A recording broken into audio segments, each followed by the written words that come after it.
자, 오늘은 지난 시간에 이어서 베드로 전서 두 번째 시간이 되겠습니다.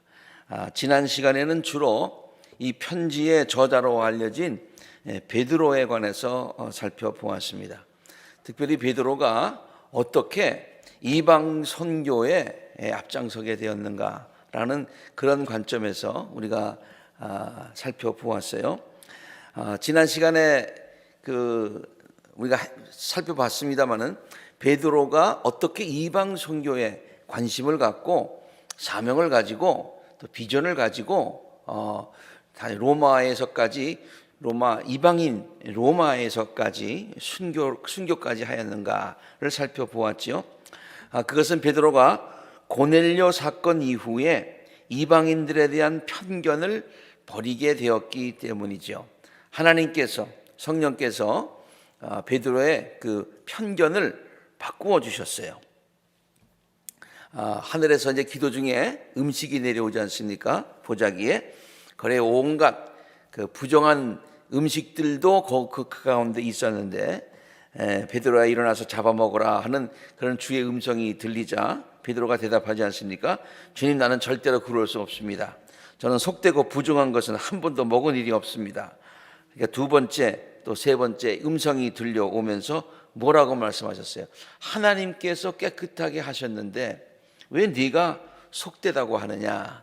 하나님께서 깨끗하게 하신 것을 내가 내 생각에 편견을 가지고 그렇게 속되다고 하지 말라. 이런 일이 세 번 있었다라고 하는 것이 사도행전 10장 이후에 나오는 이야기입니다. 그리고 나서 고넬료의 집에 가지요. 고넬료의 집에 가서 이제 하나님의 말씀을 증거하는데 그때에 갑자기 성령께서 임하셨어요. 이 오순절 성령 사건에 임했던 그 사건과 동일한 사건이 이방인에게도 일어나게 된 거예요. 그래서 이제 나중에 예루살렘에 가서 많은 사람들이 당신 왜 이방인의 집에 들어가 가지고 식사를 했어? 라고 이제 비난하는 사람들이 있자 베드로가 그들에게 이렇게 얘기를 하지요. 그러므로 이렇게 하나님께서 그들에게 성령을 내리셨는데 그러므로 하나님께서는 우리 주 예수 그리스도를 믿을 때에 우리에게 주신 것과 같은 선물을 그들에게도 주셨는데 내가 누구에게 감히 하나님을 거역할 수 있겠습니까? 이제 이렇게 얘기하니까 이방인에 대해서 베드로와 같이 그 전에 있는 베드로처럼 편견을 가졌던 그 교회의 지도자들도 잠잠했다고 그랬어요. 그들은 하나님께 영광을 돌리고 오히려 이제 하나님께서 이방 사람들에게도 회개하여 생명에 이르는 길을 열어주셨구나. 그렇게 베드로뿐만이 아니라 예루살렘 교회가 깨닫게 되었다라고 하는 것이 여기 사도행전의 기록입니다. 그 이후에 베드로는 정말로 이방 선교에 힘을 다했고요. 그가 로마에 가게 된 것도 성경에는 나오지 않지만은 그러한 이유에서 로마에까지 가게 되었습니다. 왜냐하면 그 당시 로마는 이방 이스라엘 사람들이 볼 때는 이방인 중에서 가장 중심 도시이기 때문이었죠. 그리고 그가 로마에 있는 동안에 로마의 네로 황제가 기독교인들을 핍박하기 시작하였고요. 또 그것을 베드로가 피부로 느꼈어요. 그리고 실제로 이제 그 박해가 로마를 넘어서서 이제 소아시아에까지 그 박해가 이르게 되었고요. 베드로는 이 로마에서 기독교의 박해가 시작됐다면 이제는 전체의 로마 제국에 퍼지겠구나라는 그런 느낌, 그런 것을 깨달았어요. 그래서 소아시아에 있는 모든 성도들에게 이러한 핍박을 끝까지 견디고 승리하는 삶을 살아나야 된다라고 권면하기 위해서 베드로 전서 후서를 썼다고 우리가 알고 있습니다. 그리고 결국 그는 로마에서 지난 시간에 보았듯이 십자가에 거꾸로 달려서 순교를 당하게 된 것이지요. 사실 이 베드로가 말이죠, 이 핍박이 다가오자 성도들에게 걱정이 됐던 것은 이 핍박 때문에, 이 위협 때문에 저들이 가졌던 신앙을 버리지 말아야 될 텐데라는 것이 베드로가 가졌던 가장 큰 염려였고 관심이었어요. 왜냐하면 자기가 실패를 했었잖아요.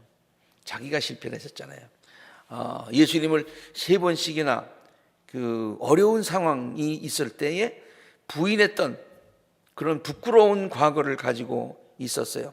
그래서 이렇게, 그리고 또 성경에 나오는 것은 아닙니다만 전승에 의하면 그것에 의해서 코바디스라는 영화가 만들어졌다고 그랬는데, 로마에서 핍박이 있을 때에 물론 그때는 성도들이 이제 피하라고 권면을 했겠지만은 그것을 피해서 이제 다른 곳으로 가다가 예수님을 만나서 다시 이제 그 로마로 와서 순교를 하게 되었어요. 아무튼 그렇게 로마를 한번 핍박을 피하려고 했던 그 자신을 생각하면서 부끄러움을 느꼈다고 하는 것이죠.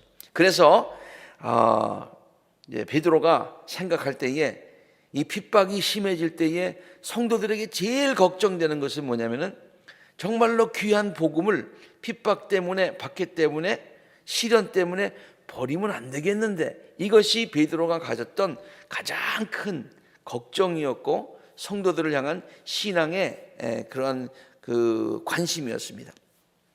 그래서 이 편지를 써서 이제 이방에 흩어져 있는, 특별히 소아시아에 흩어져 있는 크리스찬들에게 보냈는데요. 그 본문의 1장 1절에 보면은 예수 그리스도의 사도인 나 베드로는 본도와, 이 본도라고 하는 것은 제가 여기 영어로 쓴 이유가 본도라고 하는 것이 우리나라 말 같아요. 그래서 본도라는 게 우리나라 말이 아니고요, 폰투스라고 하는 것을 우리말로 본도라고 번역을 한 것이죠. 그 본도, 갈라디아, 갑바도기와 아시아와 비두니아에 흩어져 있는 나그네로 사는 우리 모든 흩어져 있는 성도들, 여러분 지도를 한번 보시면요, 그 조금 이쪽에는 확대할 수 있는가요? 네, 저기 본도가 있고 비두니아가 있고 아시아, 지금 터키 지역입니다. 갈라디아, 갑바도기아, 뭐 이 지역에 흩어져 있는 그 성도들에게 어려운 시련을 끝까지 견뎌라라고 하는 그런 뜻에서 이 베드로 전후서를 썼어요. 그래서 그 당시에 보면은 그 당시에 거기에 교회가 굉장히 많이, 소아시아 7교회도 거기 있고 거기가 기독교가 얼마나 초대교회 왕성하게 발전했는가를 짐작해 볼 수가 있어요. 지금은 그 지역이 이슬람화 많이 되어가지고 참 성전이 흔적도 없고 참 안타까운 모습으로 되었습니다만은 그 당시에는 아무튼 거기에 많은 성도들이 있었는데 그 성도들에게 끝까지 신앙을 지키라는 그와 같은 권면의 말씀을 한 것입니다. 구체적으로 베드로전서 1장 6절에 이런 말씀이 있죠.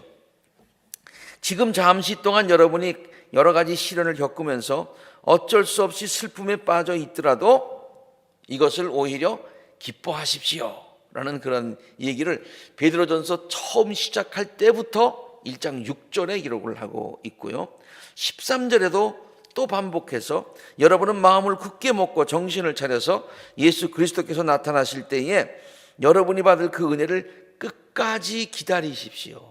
끝까지 지키십시오. 끝까지 기다리십시오. 그렇게 권면을 하고 있습니다. 그리고 또 베드로전서 4장에 가서 또 반복해서 이런 얘기를 하고 있습니다. 사랑하는 여러분, 여러분을 시험하려고 시련의 불길이 여러분 가운데 일어나더라도 무슨 이상한 일이나 생긴 것처럼 놀라지 마십시오. 왜 우리가 이렇게 신앙생활 하다가, 신앙생활하면 복을 받아야 되는데 왜 어려움이 있느냐라고 놀라지 말라, 그런 얘기야. 오히려 여러분이 그리스도의 고난에 참여하는 것이니 기뻐하시기 바랍니다. 그러면 그의 영광이 나타날 때에 여러분이 기뻐 뛰면서 즐거워하게 될 것입니다. 여러분이 그리스도의 이름 때문에 모욕을 당하면 복이 있습니다. 영광의 영, 곧 하나님의 영이 여러분 위에 머물러 계시기 때문입니다. 여러분 가운데서 아무도 살인자나 도둑이나 악을 행하는 자나 남의 일을 간섭하는 자로서 고난당하는 일이 없도록 하십시오. 나쁜 일을 해서 고난당하는 일은 그건 나쁜 것이다, 그런 얘기예요. 그러나 의를 위해서, 그리스도인으로서 예수님을 위해서 믿는 사람으로서 고난을 당하면 부끄러워하지 말고 도리어 그 이름으로 하나님께 영광을 돌리십시오. 여러분, 쿠오바디스라는 영화를 지난번에 소개했습니다마는 이제 사자굴에 이제 많은 크리스천들이 있지 않습니까? 그때에 그 베드로가 이제 예수님 코바디스 도미니 해가지고 다시 로마로 와서 원형 경기장으로 들어가서요, 이런 설교를 하는데요. 고난을 그 영광으로 생각하라는 그런 이 메시지를 전하니까 많은 사람들이 그 두려움 가운데서도 기뻐하고 얼굴에 그냥 기쁨이, 웃음이 가득하고 찬양을 하니까 그 네로 황제가 굉장히 당황하는 그런 모습이 아주 그냥 그 인상 깊게 그 장면에 있는데요. 그래서 이 고난당하는 사람들에게 이러한 아주 끝까지 시련을 견디라고 하는 그런 힘 있는 메시지를 전하고 있습니다. 그런데 그냥 무조건 참고 기다리라고 하지 않아요. 베드로는 성도들이 고난을 이길 수 있는 이유를 분명하게 소개해주고 있습니다. 그래서 소아시아에 있는 모든 그리스도인들에게 우리가 이러이러한 이유들 때문에 얼마든지 고난을 이길 수 있고 또 이겨야 한다라고 가르치고 있는데, 그 첫째가 뭐냐면은 우리에게 소망이 있기 때문이라고 하는 것이죠. 베드로전서 1장 3절 4절, 우리 주 예수 그리스도의 하나님 아버지께 찬양을 드립시다. 하나님께서는 그 크신 자비로 우리를 거듭나게 하시고 예수 그리스도를 죽은 사람 가운데서 다시 살리심으로써 우리에게 뭘 안겨줘요? 산 소망을 안겨주셨어요. 우리에게는 살아있는 소망이 있어요. 죽은 소망이 아니에요. 살아있는 소망이에요. 그리고 여러분을 위하여 썩지 않고 더러워지지 않고 낡아 없어지지 않는 유산을 받게 하셨습니다. 이때 유산이라고 하는 것은 제가 가로 안에 썼습니다만 영생을 받게 하셨어요. 우리로 하여금 영원한 생명, 영원히 살 수 있는 그 영생이 우리에게 주어졌다는 소망이 우리에게 있다고 하는 것이죠. 이 유산은 여러분의 몫으로 하늘에 간직되어 있는 거예요. 우리가 받을 몫이에요. 우리가 받을 유산이에요. 그리고 그것은 하늘나라에 가면 영원히 누릴 것들이에요. 그러니까 그러한 소망을 가지고 이 어려운 역경을 이겨라. 그 다음에 또 영생뿐만이 아니라 우리에게 하늘나라에 상급이 기다리고 있다는 거예요. 그리스도 예수께서 나타나실 때 여러분이 칭찬과 영광과 명예를 차지하려게 하시는 것입니다. 그러니까 하나님께서 우리를 칭찬해 주시고 또 우리에게 명예를 주시고 우리를 영화롭게 해 주신다. 그러니까 우리가 지금의 고난을 참아야 한다. 또 하나님께서 성도들을 친히 보호하여 주시기 때문이다. 지금은 어렵지만은 그러나 하나님께서 우리의 피난처가 되시고 보호자가 되신다. 그래서 베드로전서 1장 5절에 하나님께서는 여러분이 마지막 때에 나타나기로 되어 있는 구원을 얻게 하시려고 여러분의 믿음을 보시고 그분의 능력으로 여러분들을 보호하고 계십니다. 여러분들이 지금 그 고난을 이길 수 있도록 주님께서 힘 주십니다. 보호하여 주십니다. 그런 뜻이죠. 그리고 또 베드로전서 5장 7절에 그러므로 모든 걱정을 하나님께 맡겨야 된다는 거예요. 하나님께서는 여러분을 돌보고 계십니다. 그 다음에 또 계속해서 우리가 고난을 이겨야 되는, 견뎌야 되는 이유를, 우리가 당하는 고난은 잠시뿐일 것이기 때문이다. 우리의 삶이라고 하는 것은 영원에 비하면 순간에 밖에 안 된다는 것이죠. 이 순간의 삶이, 순간의 선택이 영혼을 결정한다고 하는 것이죠. 그래서 베드로전서 1장 6절에 지금 잠시 동안 여러분이 여러 가지 시련을 겪으면서 어쩔 수 없이 슬픔에 빠져 있더라도, 그렇게 잠시 동안입니다. 그 다음에 계속해서 5장 9절에 보면은 우리가 우리만 겪는 고난이 아니기 때문임을 우리에게 가르쳐주고 있어요. 우리가 고난을 받고 있지만은 우리만이 아니라 주의 신실한 성도들이 많이 그런 고난에 동참하고 있다는 거예요. 믿음에 굳게 서서 악마를 대적하십시오. 여러분이 아는 대로 세상에 있는 여러분의 형제 자매들도 다 같은 고난을 겪고 있습니다. 우리뿐만이 아닙니다. 많은 성도들이 동일한 하늘의 소망을 가지고 하늘의 영생을 기다리며 하늘의 상급을 기다리며 같이 지금 고난을 견디고 있습니다. 그와 같은 얘기예요. 그리고 또 우리가 고난을 이겨야 되는 또 다른 이유로 고난은 우리를 성숙하게 만들어줍니다. 고난은이죠. 고난은 우리를 성숙하게 만들어줍니다. 그래서 베드로전서 1장 6절에 아주 1장 7절에 유명한 말씀이 있습니다. 우리가 좋아하는 말씀인데 함께 같이 뜻을 생각하시면서 읽어보십시다. 시작. 여러분의 믿음이 연단을 받아서 순수하게 되면 불로 연단하여도 마침내는 없어지고만은 금보다 더 귀한 것이 됩니다. 우리의 믿음이 연단을 받아서 금보다도 더 귀한 그러한 귀한 믿음이 되게 된다. 그 다음에 또 계속해서 베드로전서 5장 10절에서 11절도 동일한 내용의 말씀인데요. 잠시 동안 고난을 받은 여러분들을 친히 주님께서 어떻게 하시느냐. 우리가 고난을 받게 되면 온전하게 해주시고 굳게 세워주시고 강하게 해주시고 기초를 튼튼하게 해주실 것이다. 그러니까 우리가 고난을 견디고 나면은 우리가 온전하게 되고 굳세게 되고 강하게 되고 더 기초가 튼튼하게 된다. 그런 얘기죠. 그러니까 고난을 두려워하지 말아라 라고 베드로는 성도들에게, 사랑하는 성도들에게 권면하고 있습니다. 그리고 거듭난 성도로서 영원한 하늘에 속한 자들이 되었으므로, 그러니까 우리의 소속은 이 세상이 아니라 우리의 소속은 하늘나라라 그런 얘기예요. 그러니까 여기에서의 삶의 실패와 성공은 그렇게 큰 문제가 되지 않는다는 거예요. 우리가 여기에서 살 것이 아니라 우리의 소속은 하늘나라다 그런 얘기입니다. 여러분은 거듭났습니다. 그것은 썩을 씨가 아니라 썩지 않을 씨 곧 살아계시고 영원하신 하나님의 말씀으로 그렇게 되었습니다. 모든 육체는 풀과 같고 모든 영광은 풀의 꽃과 같습니다. 풀은 마르고 꽃은 떨어지되 주님의 말씀은 영원히 있습니다. 주님과 함께 사는 삶은 영원합니다. 이 세상의 모든 것들은 다 잠시뿐입니다. 이 잠시 당하는 고통 그거 지나고 나면은 우리에게 영원의 세계가 열립니다. 그런 뜻이죠. 그 다음에 선한 일을 하다가 고난을 받는 성도들을 하나님께서 기억하여 주시기 때문이라는 거예요. 그러니까 우리가 혼자 고난받는 게 아니에요. 하나님이 보고 계신다는 얘기예요. 하나님이 알고 계신다. 하나님이 기억해 주신다는 얘기예요. 억울하게 고난을 당하더라도 하나님을 생각하면서 괴로움을 참으면 그것은 아름다운 일입니다. 죄를 짓고 매를 맞으면서 참으면 그것이 무슨 자랑이 되겠습니까? 그러나 선을 행하다가 고난을 당하면서 참으면 그것은 하나님께서 보시기에 아름다운 일입니다. 그러니까 어려운 나쁜 짓을 해서 고난을 당하면 참 부끄럽지만은 선한 일을 위해서 고난을 당하면 하나님께서 기억해 주시고 칭찬해 주신다. 그런 얘기예요.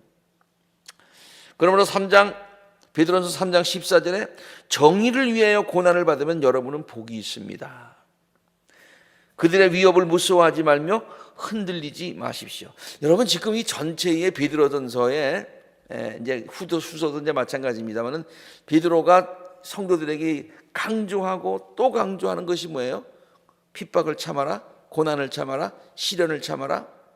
우리에게는 시련을 참을 만한 충분한 이유가 있다. 우리에게는 소망이 있다. 우리에게는 상급이 있다. 우리에게는 영생이 있다. 우리가 그 고난을 참으면 아주 믿음이 단단해진다. 견고해진다. 기초가 튼튼해진다. 하나님께서 기억해 주시는 것이다. 아주 그냥 이 베드로의 그 말씀을 들으면서 많은 고난받는 성도들이 큰 위로를 받았을 줄로 압니다. 특별히 그리스도께서 당하신 고난과 그 후에 부활의 영광을 기억해라. 그리스도께서도 고난을 당하셨대. 근데 고난의 끝이 아니더라. 고난을 받고 나면은 그의 부활이 있더라. 그래서 예수님께서 부활의 첫 열매가 되셨다고 하는 것은 우리도 예수님을 따라서 고난이 끝나고 나면은 우리도 예수님 따라서 둘째 열매, 셋째 열매, 다섯째 열매, 그 이후에 계속해서 열매들이 된다. 그럼 무슨 말입니까? 순번이 중요한 게 아니라 우리도 결국에 가서는 예수님처럼 부활한다. 소생한다. 회복한다. 고난의 끝이 그냥 그것이 끝이 아니다. 그 이후에 부활이 끝이다. 성도의 마지막은 영광입니다 라는 설교를 여러분에게 드렸던 기억이 있는데 여러분 기억하실지 모르겠어요. 그 설교는 언제 했냐면 제가 몇 년도는 모르지만 분명한 것은 뭐냐면은 교회력이 끝나는 그 주일에 했어요. 교회력이라고 하는 것은 어떻게 시작이 된다 그랬어요? 예수님의 나심을 기다리는 대강절서부터 시작해서 4주를 지나서 예수님의 나심, 그리고 또 예수님의 나심이 이제 가면은 주연절로부터 시작해가지고 예수님의 생애를 기리다가 그 다음에 이제 사순절에 예수님의 고난을 기리는 사순절이 있죠. 지금 우리가 사순절을 지내고 있잖아요. 그 예수님의 고난을 생각하면서 그러다가 어떡합니까? 그러다가 이제 부활절을 맞이하죠. 근데 부활한 다음에 예수님께서 오순절 예수님께서 승천하시고 그리고 오순절에 성령이 내리잖아요. 그 다음에 성령에 내리고 다는데 쭉 나고 마지막 주일이 무슨 주일입니까? Christ the King Sunday라고 해요. Christ the King Sunday. 예수님께서 왕이 되심을 기리는 그와 같은 주일이에요. 그래서 예수님께서 부활하시고 승천하셔서 그리고 마지막에는 하나님의 우편에 앉으셔서 하늘나라에 앉으셔서 영원한 왕이 되신다. 그것을 기리는 것이 마지막 그예요. 그러므로 우리가 교회력을 지키는 이유는 성도들도 교회력과 함께 예수님과 함께 동행하고 예수님의 고난에 참여하고 부활에 참여해가서 우리들의 마지막은 뭐예요? 마지막은 예수님처럼 영원한 영광, 영원한 생명을 누리는 것. 성도의 마지막은 영광입니다. 성도의 마지막은 승리입니다 라고 하는 것이 우리 교회가 우리 교회력을 통해서 우리에게 가르쳐주는 중요한 메시지가 되는 것인데, 베드로도 성도들에게 뭐를 얘기하고 있는 거니? 고난의 끝은 예수님의 죽음으로 끝나는 것이 아니라 부활에 이르는 것처럼 우리들에게도 부활이 있다라고 하는 것을 우리에게 보여주고 있는 것입니다. 그러므로 다섯 번째로, 고난 가운데 있더라도 오히려 성도로서의 바른 자세를 가지고 살아라. 지금 고난 가운데 있어요. 지금 막 고난이 그냥 막 시작이 돼요.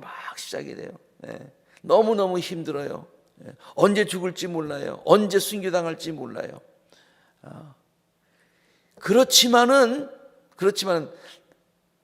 성도로서의 바른 자세를 가지고 끝까지 이 세상에서 승리하며 살아라 라고 하는 것까지 가르쳐주고 있는 것입니다. 그래서 이제부터는 그 성도들에게 권면하는 그 같은 권면의 확실한 그런 권면들입니다. 첫 번째는 확실한 믿음에 거하라고 권면하고 있습니다. 여러분이 가진 소망을 설명하여 주기를 바라는 사람에게는 언제나 누구에게나 답변할 수 있도록 준비하십시오. 우리가 지금 여러분이 어려움을 당하고 있는데, 고난 가운데 있더라도 많은 사람들이 너 예수 왜 믿는데? 너 왜 그런 어려움을 겪으면서 예수 믿는 그 신앙을 끝까지 지키는 건데? 그러면은 그저 그냥 나는 한번 믿은 거는 끝까지 믿습니다. 그저 예수님과 의리를 지켜야죠. 이 정도가 아니라 확실한 소망의 근거를 가지고 있어야 해요. 복음이 무엇인지, 영생이 무엇인지, 내가 하나님께서 나를 향한 뜻이 무엇인지, 하나님이 나를 향한 하나님의 뜻이 무엇인지, 내가 믿는 이유를 확실하게 알고서 그것을 대답할 수 있어야 된다, 그런 얘기예요. 저는 이 말씀이 얼마나 좋은지 모릅니다. 그저 많은 성도들이요, 교회에 나와서 신앙생활을 믿음 생활을 하는데, 우리가 한번 여러분이 그런 질문을 받았다고 생각해 보세요. 예수님 왜 믿습니까? 왜 교회 다닙니까? 왜 신앙생활을 합니까? 왜 헌신합니까?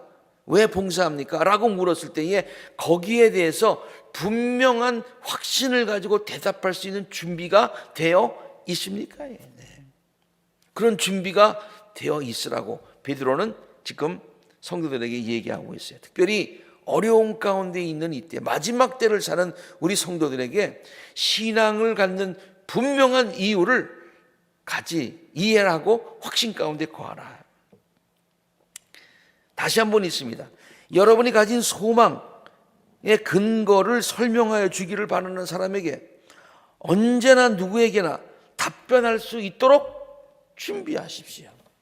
우리 아콜라 교회 모든 성도님들은 이런 면에서 내가 왜 신앙생활을 하는지, 하나님은 누구신지, 예수님은 누구신지, 성령님은 누구신지, 구원은 무엇인지, 내가 왜 은혜는 무엇인지, 나에게 주어질 소망은 무엇인지, 영생은 무엇인지, 나에게 줄 이 세상을 살아가면서 내가 가져야 되는 확신은 무엇이고 소명은 무엇인지 분명하게 묻는 자들에게 언제든지 어디서나 얘기할 수 있고, 또 그것을 남들에게 전해서 그들도 그러한 확신 가운데 거할 수 있는, 그러한 확실한 믿음에 거할 수 있는 모두가 되시기를 간절히 바랍니다.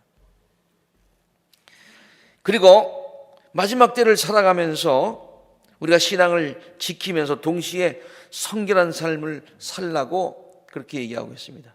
여러분, 이러기가 쉽잖아요.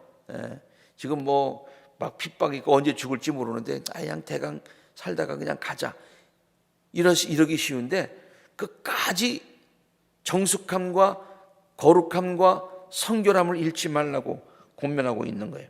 여러분이 이제는 순종하는 자녀가 되었으니 전에 알지 못하던 때에 가졌던 욕망을 따라 살지 말고 여러분을 불러주신 그 거룩한 분을 따라 모든 행실을 거룩하게 하십시오. 성경에 이르기를 내가 거룩하니 너희도 거룩하라 하였기 때문입니다. 계속해서 거룩한 삶을 살라라고 하는 그 같은 권면의 말씀이 굉장히 많아요. 여러분은 지난날에 이방 사람들이 하고 싶어하는 일을 하였는데 곧 방탕과 정욕과 술 취함과 환락과 연애와 무분별한 우상 숭배에 빠져서 살은 적이 있었다는 거예요. 그것은 지나간 때로 충분하다는 거예요. 더 이상 그것을 그리워할 필요가 없다는 거예요. 그들은 여러분이 자기와 같이 그런 지나친 방종에 빠지지 않는 것을 이상히 여기면서 여러분을 비방합니다. 그게 뭐예요? 같이 옛날에 술 먹던 친구들, 같이 나쁜 짓 하던 친구들이 너 왜 그거 안 하냐? 라고 비방한다는 거예요. 그렇지만 그거 신경 쓰지 말라는 거예요. 이제는 그때 일론 족하고 이제는 거룩한 삶을 살아야 된다라고 권면하고 있는 것입니다. 예수 그리스도로 말미암아 하나님께서 기뻐 받으실 신령한 제사를 드리는 거룩한 제사장의 삶을 살아라. 또 계속해서 베드로전서 2장 11절과 12절에 영혼을 거스러 싸우는 육적인 욕정을 멀리 하십시오. 여러분은 이방 사람들 가운데서 행실을 바르게 하십시오. 믿지 않는 사람들 가운데서 행실을 바르게 하십시오. 잘 보세요. 그렇게 해야 믿지 않는 사람 앞에서 행실을 바르게 가져야 그들이 여러분들로 악을 행하는 자라고 바보라고 막힌 사람이라고 어떤 때는 욕을 하고 그렇게 하다가도 여러분의 바른 행위를 보고 하나님께서 찾아오시는 날에 하나님께 영광을 돌릴 것입니다. 저들도요 아는 거예요. 맨 처음에는 조롱하는 것 같지만 그러나 속으로는 존경한다 그런 얘기예요. 속으로는 우리가 믿는 하나님께 영광을 돌린다 그런 얘기예요. 그리고 계속해서 깨어 기도하라고 권면하고 있습니다. 함께 읽습니다. 시작. 만물의 마지막이 가까웠습니다. 그러므로 정신을 차리고 삼가 조심하여 기도하십시오. 악의와 기만과 위선을 버리라고 공고하고 있습니다. 시작. 그러므로 여러분은 모든 악의와 모든 기만과 위선과 시기와 온갖 비방하는 말을 버리십시오. 그리고 신령한 젖을 사모하라고 얘기하고 있습니다. 갓난아이와 같이 순수하고 신령한 젖을 그리워하십시오. 하나님의 말씀이죠.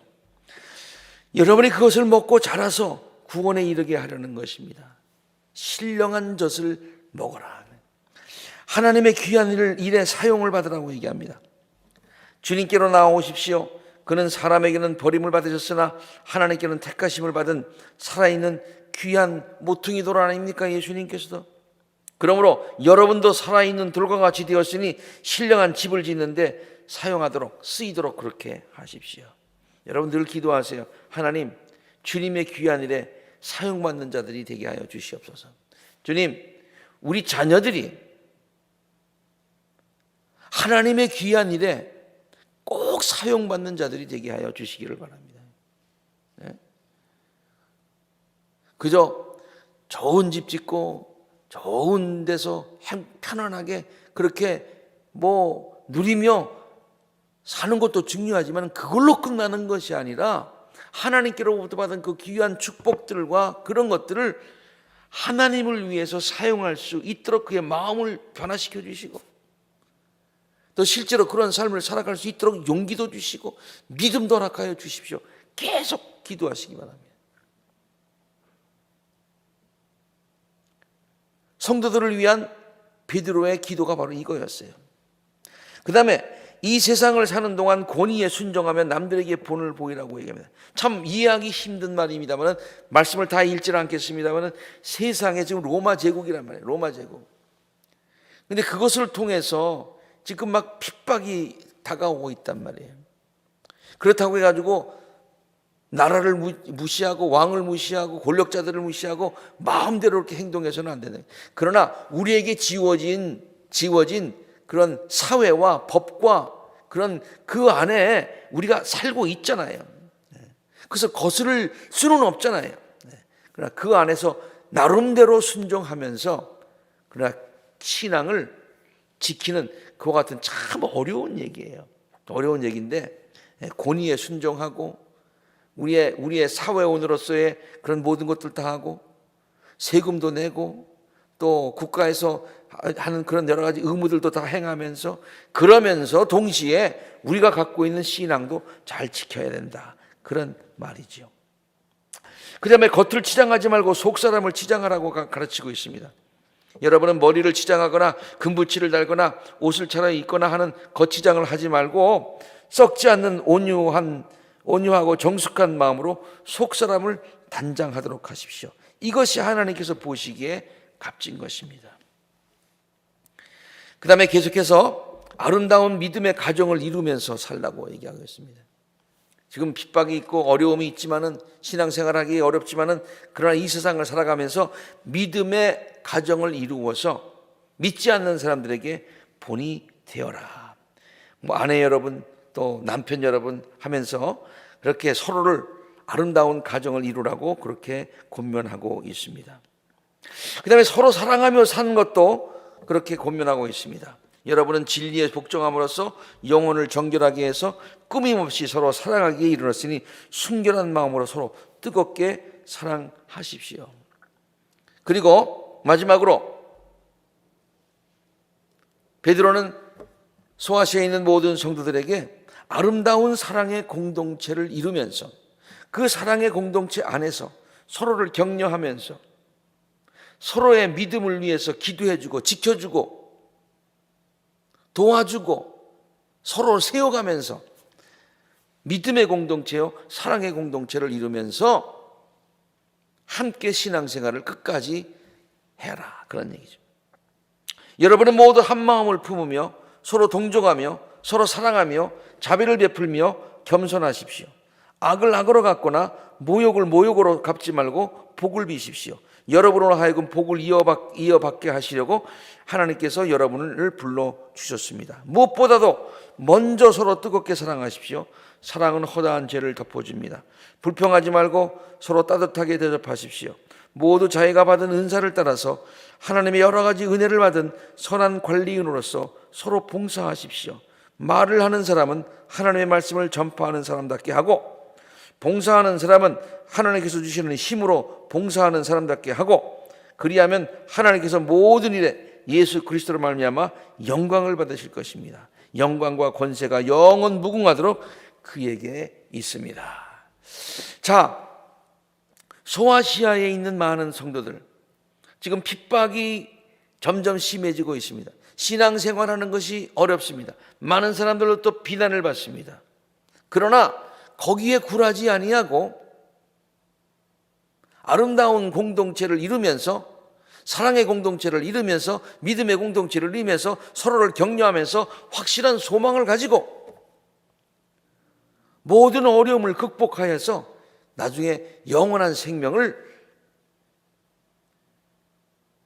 하늘나라의 상급을 받는 모든 성도들이 되어야 된다. 그리고 그저 인내하는 것뿐만이 아니라 모든 세상에 살면서 핍박하는 사람들에게 오히려 신앙의 본을 보여서 저들이 우리를 핍박하더라도 속으로는 우리가 믿는 하나님께 영광을 돌릴 수 있는 그러한 삶을 살아라 라고 하는 베드로의 아주 간곡한 그런 권면의 말씀입니다.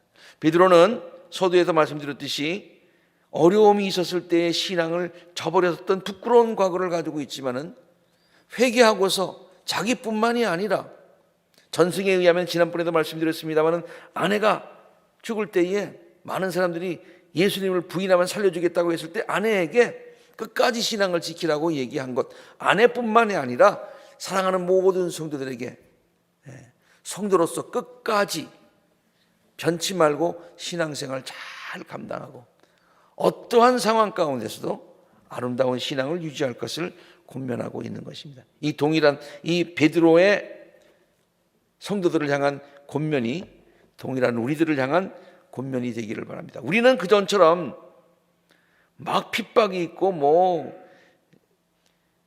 예수 믿으면은 사자의 밥이 되고 그런 건 아니지만은 정말로 우리는요 신앙생활하기 어려운 그와 같은 환경의 세상에 살아가고 있는 것 같아요.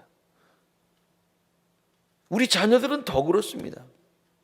그러므로 우리 자신이 이러한 상황 가운데서도 오히려 더 편안한 그런 것이 핍박보다 더 무서울 수가 있어요. 그 안에서도 신앙을 끝까지 잘 지키고 우리뿐만이 아니라 우리 자녀들도 어떠한 상황에서든지 신앙을 잘 지켜가서 믿음을 대를 이어서 이어가고 축복의 축복을 대를 이어서 이어갈 수 있는 우리 모든 성도님들의 가정과 우리 자손들이 되기를 주의 이름으로 축원합니다. 다음 시간에는 계속해서 베드로 후서를 공부하도록 하겠습니다. 기도하겠습니다.